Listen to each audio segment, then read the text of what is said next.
আজকের এই মুহূর্তে আপনারা যারা আমাদের সাথে আছেন এবং আপনি যদি একজন মোবাইল ইউজার হয়ে থাকেন তাহলে আপনার এই ভিডিওটা দেখা অত্যন্ত জরুরি। দেখতে পাচ্ছেন আমাদের হাতে রয়েছে একটি অ্যান্ড্রয়েড মোবাইল ফোন, যেটিতে মূল সমস্যা হচ্ছে গিয়ে ফোনটি পানিতে পড়েছিল। তো আপনারা হয়তো মনে করেন যে একটি ফোন পানিতে পড়লে তেমন কোনো সমস্যা হয় না বা হওয়ার কথা না।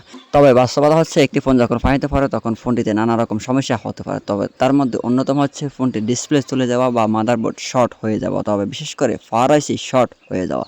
তো এই মুহূর্তে আমাদের হাতে যে ফোনটি রয়েছে তারই সেই একই অবস্থা। দেখতে পাচ্ছেন যে ফোনটি পানিতে পড়ার কারণে ফার আইসি কীভাবে মারাত্মকভাবে ক্ষতিগ্রস্ত হয়েছে, যার কারণে ফোনটি ফুল শর্ট অবস্থায় রয়েছে এবং ফোনটি অন হয় না। দেখতে পেলেন যে পানিতে পড়ার কারণে আইসি এবং ফার্সগুলো কত মারাত্মকভাবে ক্ষতিগ্রস্ত হয়েছে। আর এই ক্ষতিগ্রস্ত হওয়ার অন্যতম কারণ হচ্ছে গিয়ে পানি বা তরল জাতীয় পদার্থ।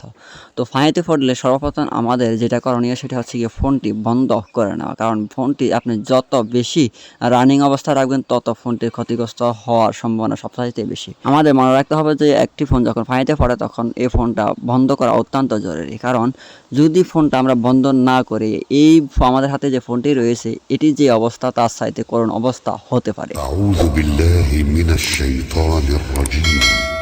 বারাআতুন মিনাল্লাহি ওয়া রাসূলিহি ইলাল্লাযীনা আহাদতুম মিনাল মুশরিকিন ফাসিহু ফিল আরদি আরবা'তা আশহুরিন ওয়া'লামু আন্নাকুম গায়রু মু'জিজিল্লাহ ওয়া আন্নাল্লাহা মুখজিল কাফিরিন ওয়া আযানুন